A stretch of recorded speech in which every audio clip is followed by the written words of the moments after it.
salutare! Hai să o lămurim și pe asta. Toată lumea mă întreabă ce să-și facă. Să-și facă poartă batantă sau poartă culisantă în anumite situații. Bun, avem un garaj dublu, poate să fie și simplu, e aceeași situație. În cazul nostru avem garaj dublu, între garaj și poartă avem un spațiu cât să încapă mașina, nu mai mult de 6 metri, 6 metri jumate, 7, hai să fie. Și aici ar trebui să facem poartă, nu?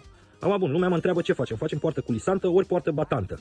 Păi dacă facem poartă batantă, în momentul în care băgăm mașina și nu vrem să o băgăm în garaj, o lăsăm parcată în fața garajului, poarta batantă nu o să mai aibă loc să se închidă. Deci răspunsul la întrebare este extrem de simplu. Facem poartă culisantă, întotdeauna. Bun. Tot din întrebarea asta, sau odată cu întrebarea asta, mai vine întrebarea: ce fac, domne? Cum fac? Că poarta mare va trece prin fața porții mici. Păi foarte simplu, ce facem?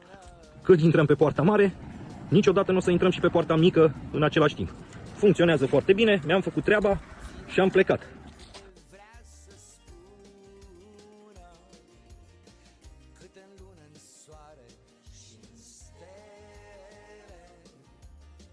Zâna cea cu degete subțiri